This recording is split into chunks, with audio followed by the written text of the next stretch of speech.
Welcome to week 8 of the college football podcast. We're going to have to rush a little bit because we had some technical difficulties. But let's go ahead and get these up. I'm your host, Curran Events. And I just want to say, Jackson Dart Thursday night being the Eagles, he's that guy now. But let's go ahead and go on to my co-host, Jake Bush. What's up? I'm here with our special guest, the man with many names. Some call him Tingles, some call him Pringles, some call him Tina, some people call him Timmy. Some say he's Lightning McQueen reincarnate, Turner Ingalls.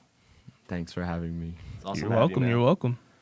welcome. Jake, on here, it says you're a Vine guy. What's your favorite old Vine? Probably it's got to be It's Wednesday, my dudes. It's Wednesday, my dudes. That's a pretty good one. Turner, you got one? Any of the Tom Sanders ones, they're always fun. Thomas You Sanders. can't go wrong. They're classics. Mine's probably, ain't nobody got time for that. I just like that. Like that quote. Like saying that like that. But anyways, let's move on. Let's get these topics up. We got week 7. We got fraud alert. We got Indiana is legit. We got Auburn versus Refs again. And we got the big week 8 preview. Jake, you want to talk about week 7 for us real quick? All right, so we got to start this off with probably our most anticipated game, Alabama beating Missouri at Missouri too. Yeah. And I'm going to say it, and I'm an Auburn fan. Ty Simpson is looking like the 5-star quarterback he was projected to be. Exactly. I mean- I've been telling you. I was telling y'all before the season started. Ty Simpson was going to be that guy. I mean, he threw for 200 yards, had 2 touchdowns. I mean, that was some. He was cooking. But Missouri's defense did also play really good. You know, I They were think- able to keep it a close game. I think this shows more for Missouri than it does for Alabama. How good this Missouri team is going Exactly. 5-0 into this game, and you got this dominant Alabama team that beat you, that didn't even let you score last year, and you walk in there and only lose by 3. That's a good game for Missouri. They were too. able to keep it close. They did drop back 4 spots, I think, but they're still ranked 16. They're 5-1. This is a legit Missouri team this year. Arguably one of the best running teams as well. Yeah, but The best with, running team. with the leading rusher at running back, we held him to 52 yards, though, so this Bama defense is It's on a- another level now. You know, Caden Proctor getting another catch. Oh, yeah, Gotta love it. Caden Proctor, everybody loves that. I know. You gotta love when your big man can get a few yards, get a few more stats to his name. Oh, yeah, definitely. Going on to Ole Miss beating Washington State by only 3, and now they're number 4. Yeah, honestly, I don't think that is a deserved ranking, if you were to ask me. I think they should have stayed where they were at. I think they might have should have gone down a little bit, if you were to ask me. I think they should have at least put Bama over them. I feel like Bama is a better team than Ole Miss right now. Well, and it's also worse. And honestly, I think Ole Miss's offense did fine for what they are. Yeah. I'm more concerned about their defense. Their defense, because they played really consistently against LSU, and it showed the results. Yeah. But when they played against them, they did not play consistent. They let up drives. It got me worried for a second. Yeah. Darren, what you think? I think that Ole Miss. We're gonna go to recruiting. I think they need to recruit straight defense this year. I mean, Yeah. they always have good quarterbacks, always have pretty decent wide receivers. Running backs are okay most of the time. They always have a problem on defense. Their D line's always good. I've never seen that great linebackers, DBs consistently come out of Ole Miss, and Yeah. it's just you can tell. It's just their quarterbacks I and their mean- wide receivers. I don't know what Lane Kiffin's thinking. I mean, he was the offensive coordinator at Alabama, so all he thinks is probably points. He doesn't really think as much defense. Probably. But it is straight points for Ole Miss. They just try to outscore you.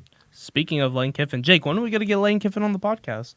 I'll reach out to him on Twitter. Lane Kiffin, if you see this, please come on. We would love to have you on. We need a bunch more special guests. And all right, but now we go to the Red River rivalry itself. Texas surprisingly beating Oklahoma 23-6. 23-6. And all I'm going to say is, Oklahoma, you had one of the most dominant defenses in the SEC, and you let Arch Manning just look like a Heisman contender on all of y'all. Mm-hmm. And Oklahoma's quarterback, John Mateer? John Mateer. Get all them Heisman hopes up for you. You are officially out of those talks. Yeah. Out of them. You ain't even coming back into them. Turner, what did you think about this game? I think it came down to the Oklahoma defense. The Oklahoma defense lives off of the pass rush with that D-line that they have. Yeah. And they couldn't get any pressure. Arch Manning, it looked like he was throwing on air. There is nobody out there. And then I only watched the second half. I don't know what happened in the first half, but it looked like they could run the ball perfectly fine. They just didn't choose to run the ball that much. Mm-hmm. And Oklahoma, I think John Mateer should have sat one more week or a couple more weeks with his hand. He just got Yeah. it last week. He should have sat out. And, I mean, they still have that freshman quarterback from last year that they played with Jackson Arnold. I think. What's his name? You know what I'm talking about? Yes, but I'm forgetting his name right now. He led Oklahoma to like 3 wins last year. Mm-hmm. Why didn't they play him? He was perfectly fine. Well, this does also raise the question: with him playing through that hand injury, do you think that might have might hurt him for this week? Yes, I saw him get pummeled one time, and he was staring straight at his hand. That's not good. And as that quarterback, your offense relies on you, so you're putting yourself at a disadvantage. And it's that throwing hand. Exactly. But hey, Texas got a great win. I think this one win doesn't make me, a full-on Texas like they're going back. Oh no, they jumped them up in the rankings. Yeah. They are like, like 18 now? 18. Yeah, I know. They jumped them up a lot. I think this Texas defense did their job well compared to how they did with Florida. But honestly, this Texas team, I'm interested to see where they go. As Coach Noon says to us, they're like a roller coaster. They constantly go up and down, if you ask me.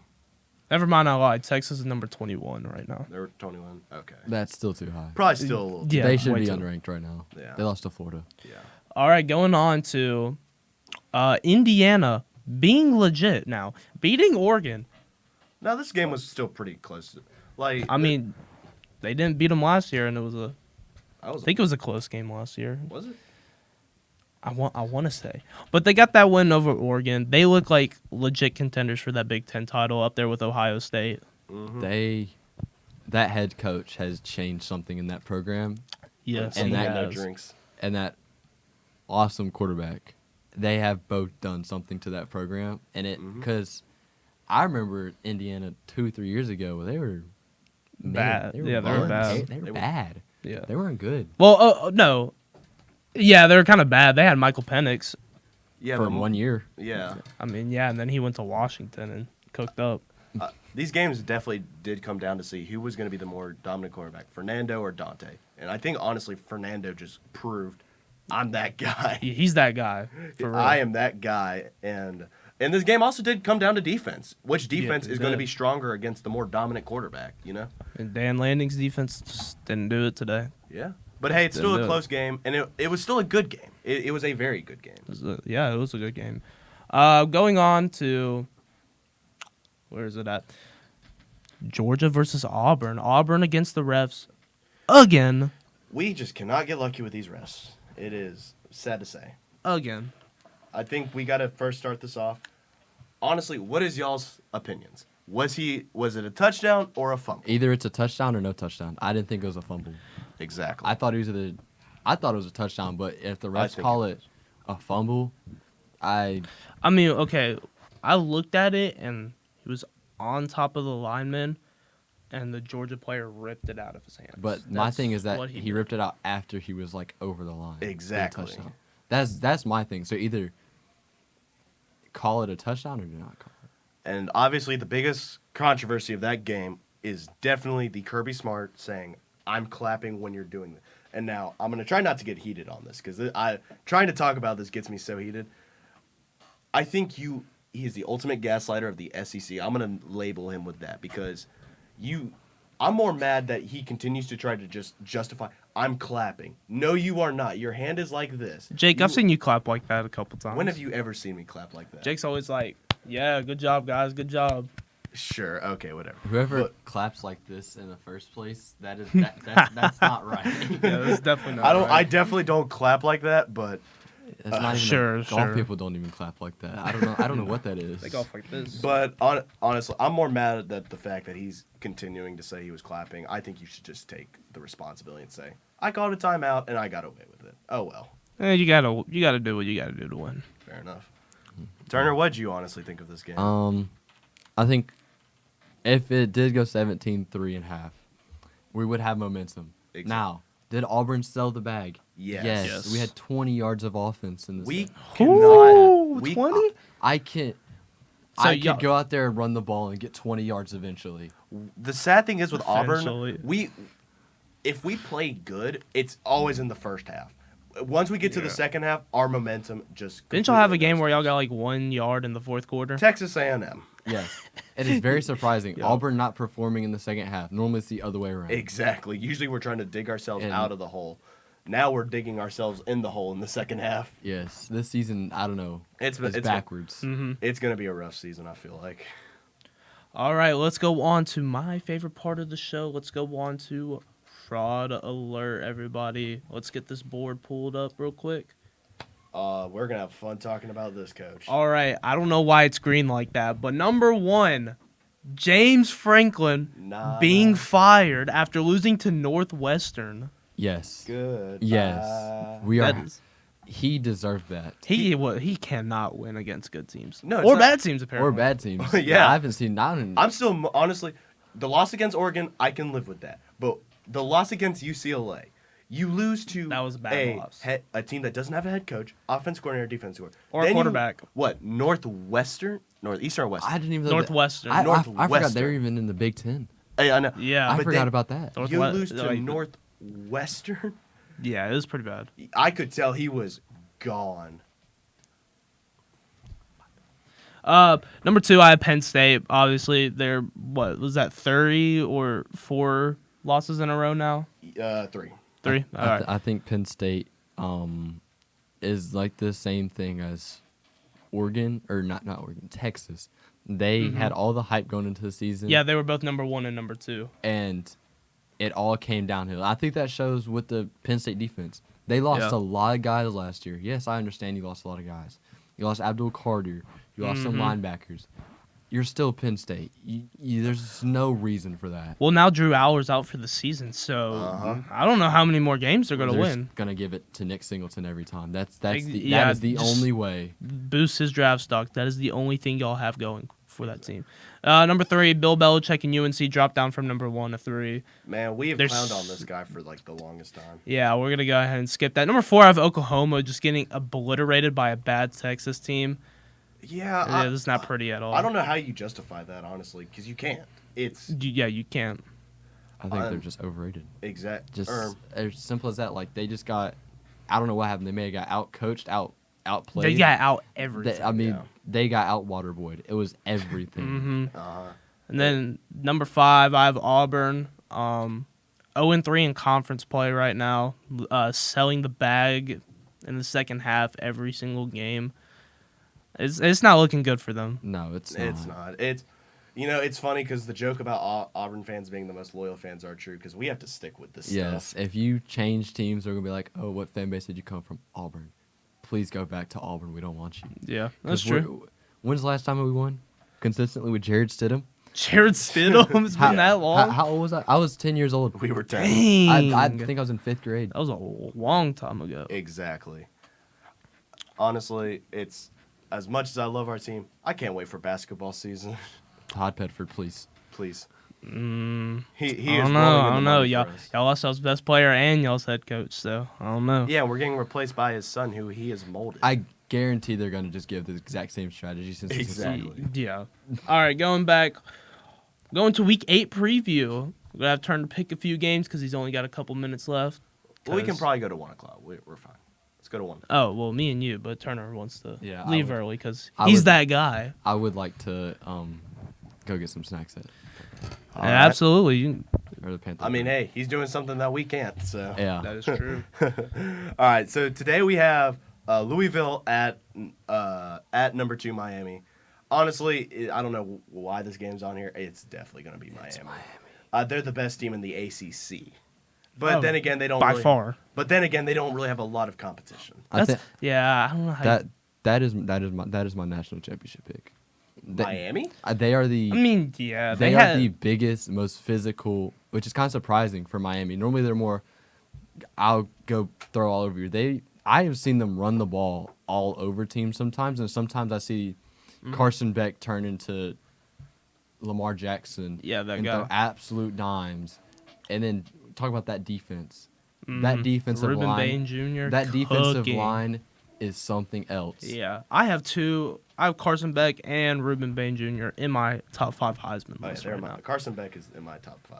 Yeah. All right, then we. Oh yeah, y'all didn't pick. I said Miami. Who do y'all got? I got Miami, but I mean, hey, you look at it, Louisville is always a tough team to beat. Let's Yeah, be they are honest. always pretty consistent. Now, sometimes they're ranked, sometimes they're not. But It's always if you get a win over Louisville, that's a good win for your program. yes, I would say a Louisville win is equal to even you say Michigan. Michigan's never sometimes really good, sometimes they're terrible, sometimes they're mid. Yeah. But if you beat Michigan, no matter what your ranking is, it's a good win. I mean, Michigan always Yeah. has good players. It's a good win in your book. And they always beat Ohio State for some Always reason. beat Ohio State. And then our last game for tonight, number 25 Nebraska at Minnesota, and Nebraska they've been good with Dylan Raiola and Matt Rule, but I've heard Matt Rule is going to take the Penn State job if he's offered it. Honestly, I'd give it to Nebraska either way. Yeah. Turner, you want to pick? It's gonna be like I have like 2 more picks or like 1 more pick. I'm gonna pick Nebraska, and then can I go ahead and just pick my next one? Yeah. Yeah. Go for it. For number 10 and 17, Vandy. I'm going with the upset. I'm picking Vandy. Over LSU? I think Yeah. Diego Pavia is a different breed of human. He is a underdog. He is scrappy. Honestly, I agree Yeah. with Vandy plays way more consistent than LSU if you were to ask me. So give me Vandy. Wow. I'm going to go with LSU here. The Vandy game against Alabama is what really gets me here because Vandy was playing good against Alabama. Then they just kind of sold in the fourth quarter. Yeah. And Alabama scored like 2 touchdowns against them. All right, we got a number 12 Georgia Tech at Duke. Georgia Tech. Georgia Tech. Georgia Tech. It's easy. That game's not hard. All right, then we got Oklahoma out South Carolina. You know, Oklahoma's coming off a loss. Here's my thing. We brought it up before. Your quarterback has a hand injury that probably just set him back a lot. And if South Carolina can play consistent, Lenore Sellers can ball out, I think South Carolina could get an upset here. I need South Carolina to get upset. I need Nick Harbor to do some streaks, and we're just gonna throw it up. I've been waiting for that one legacy defining game for Lenore Sellers. And that Kentucky game, I'm not counting that Kentucky game. Yeah, Even though he cooked. That's still a bad Kentucky team. exactly. All right. So are you gone, Turner? Yes, I am going. All right. That is our special guest, Turner Ingalls. It was awesome to have you on here, man. Thank y'all for having me. Yeah, Yeah, absolutely. All right. Now we do have Michigan State at number 3, Indiana. And honestly, Indiana just came off a great win against Oregon. Yeah, I I think honestly think. I that- mean, look at Alabama last season. Coming off the best win out of anybody the whole season, like beating Georgia, and then losing to Vandy the week after Wait, you're talking about Alabama won against Vandy?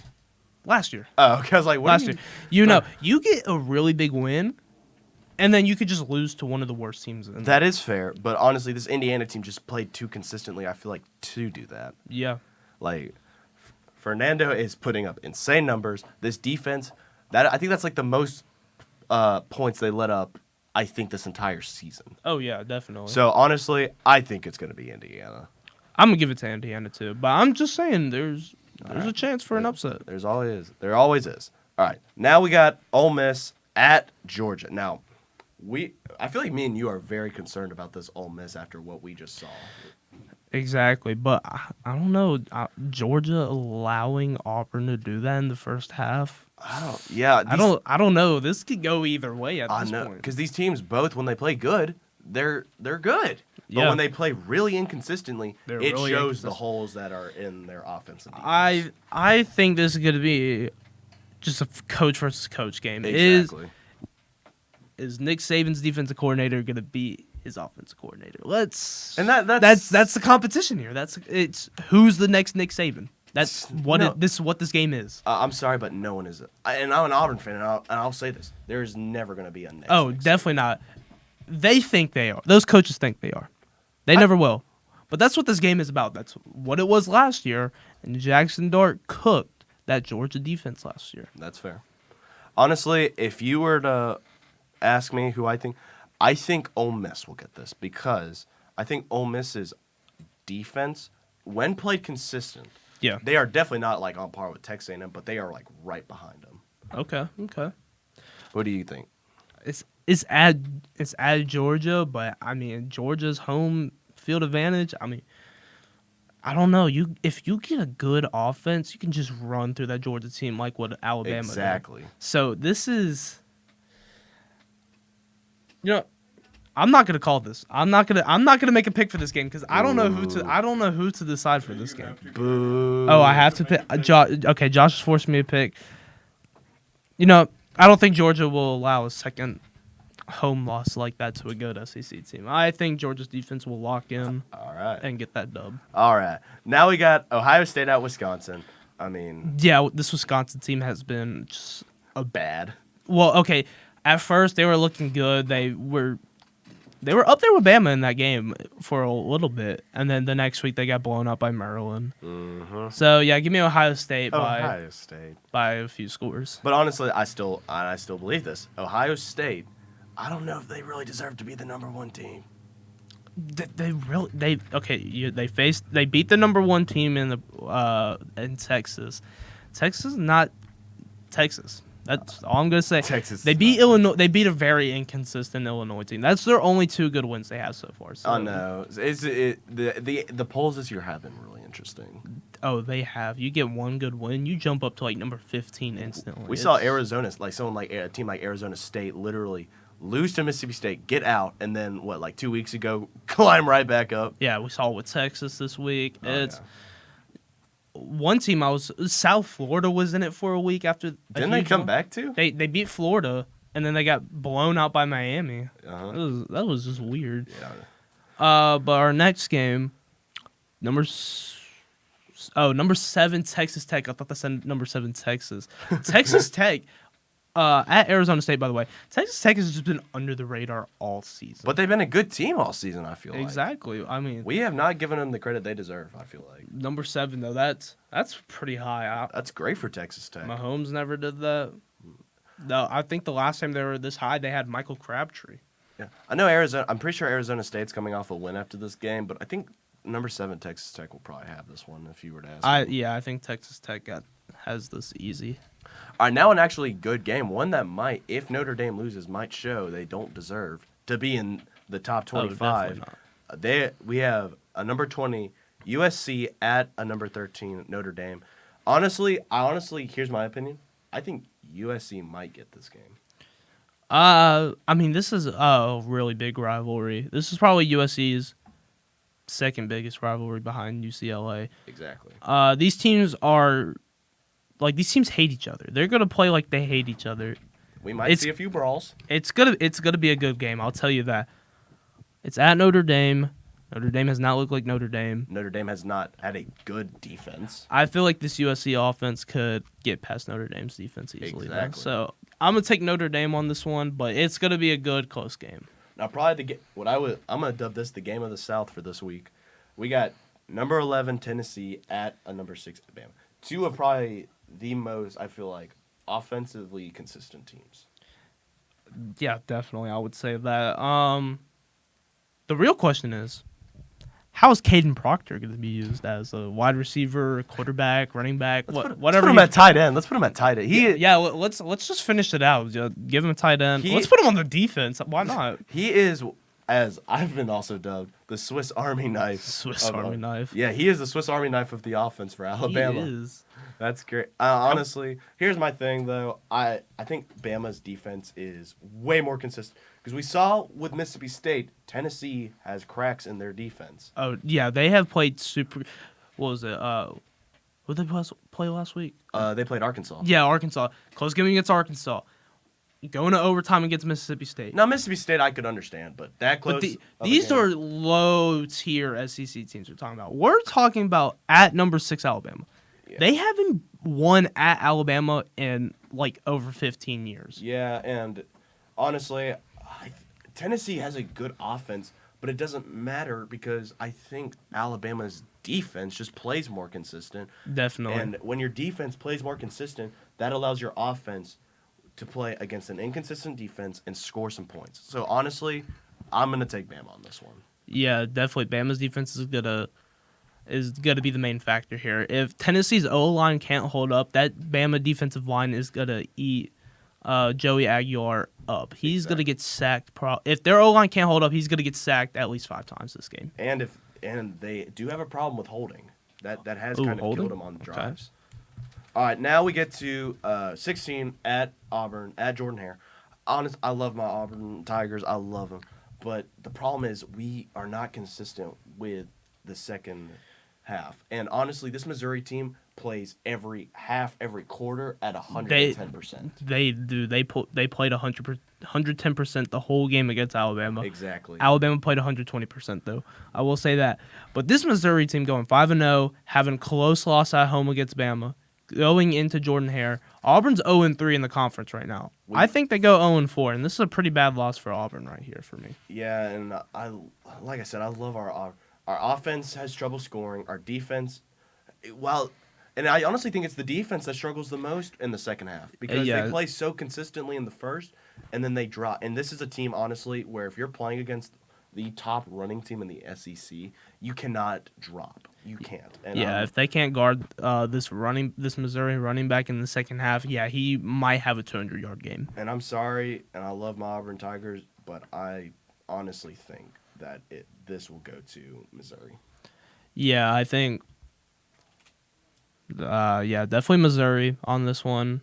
I don't know about the passing game for Missouri quite yet. Their quarterback had a chance to win it, and he threw the game away with that stupid pick he threw. Yeah. That was just a really bad throw by I think that was just a really bad play at a really bad time for them. Yeah, it's just wrong time, wrong play. But their quarterback is, I mean, he was cooking Alabama's defense. I won't lie. Until that fourth quarter, I think the pressure did get to him a little bit. And that's sad to say, because honestly, like Missouri, we do not expect a lot of them from I mean, they were really good last year until Alabama didn't let them score, and then they kind of just that got in their heads. I mean, they were still pretty good. They didn't make the playoffs, obviously, but they were still like top 20 team, I think.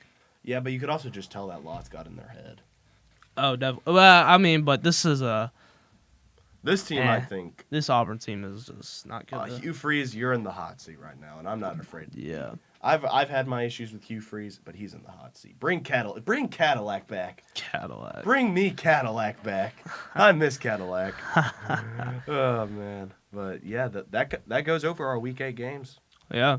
If we just want to end it off by talking about our Heisman, I got at number 5. I have Caden Proctor, just doing whatever he wants. Yeah, helping win games. Honestly, for me, I put Dante Moore. I think he's still a great quarterback. I think he is a good quarterback. He's a very dominant quarterback. He can really throw the ball when he needs to. But after that loss to Indiana, it did show some cracks. I do think he has a little bit of trouble with the running back, if you were to ask me. So I knocked him down to 5. What's your number 4? Ruben Payne Jr. from Miami, probably the best defensive player in all of college football right now. I have my number 4, also a Miami player, but it is Carson Beck. And I know I had him ranked really high last week, but looking back on some of his games, especially that Florida game, he struggled a little bit. Oh, yeah. And, I mean, and this will lead into my number 3. I think a quarterback who's just a bit more dominant and a bit kind of flows well with his offense a little bit better, I would have to give it to Ty Simpson. My number 3 is going to be Carson Beck. I think I don't have him anywhere near this top 5, but, I mean, he has been cooking for Miami. Miami's number 2, undefeated right now. Hopefully, we can be right on a pick and say they win the ACC championship. Maybe that loss against Alabama last year just got something into his head. He was like, maybe I got to go play in the easier conference real quick and still ball out, though. Exactly. He's still balling out. Balling out. And I hope he does good. He's one of those few where I'm like, he's not like Nico where he was wanted more money. He had his reasons. I think he just went to just get wins because Georgia got a couple losses last year, lost early in the playoffs. I mean, and he got injured, so that playoff loss was not on him. So now I have I say this as a big man, as a lineman. I have Caden Proctor at my number 2. I want to. He is the Swiss Army knife of Alabama's offense. That's crazy. Give this man the Heisman is all I'm going to say. He's at my number 2. Love to see it. My number 2 is going to be Indiana's Fernando Mendoza. probably the most dominant quarterback. Yeah, probably that we've seen. And that's why In a while too. I know. Last year's quarterback class wasn't good. not really. Then I'd probably I forget the class before that, but it probably wasn't that great. I mean Caleb Williams And and you had Bo Jaden Daniels. Nix did pretty well because that's what I think when he was at Oregon. Oh wait, Jaden Daniels. Yeah, Yeah. He's probably the best quarterback since Jaden Daniels. Yeah, and he's at my number 1. I think the numbers he has put up is insane. The passing yards, the rushing yards, everything has been insane. Fernando is, in my opinion, the most consistent, dominant, and efficient quarterback in the nation. My number 1, he had a pretty bad week 1. Then I'm gonna give it to Ty Simpson. Obviously, gotta do it. That is proof of hard work and not letting losses get to your head. Yeah, I mean that Florida State loss. It wasn't just Ty Simpson. It was pretty much just the whole team wasn't playing good. But he has been playing lights out since then. He has been playing really good. He has I think one pick. One pick, yeah. It was at the start of the Vandy game. I'm pretty sure Jackson Arnold has no picks, but Jackson Arnold definitely has picks. I don't know. You can't be talking about Jackson Arnold. I don't know, but all I'm gonna say is he struggled a little bit in that first week, and that second and third week he was trying to get over the hump, but after that he really did start to pop off. Yeah. And I'm an Auburn fan. I got to admit, Ty Simpson, like I said, is proof that hard work and just consistently trying will get you the results that you need, and that's why he's at my number 3 right now, but that could probably change. Yeah, I have him 1, and I think that's the end of the episode, guys. This was a good episode. Really good episode. We did have technical difficulties. Sorry if we rushed a little. So we had to rush. But thank y'all for watching week 8 of the Curran Jake College Football Podcast. We'll be back next week for week 9.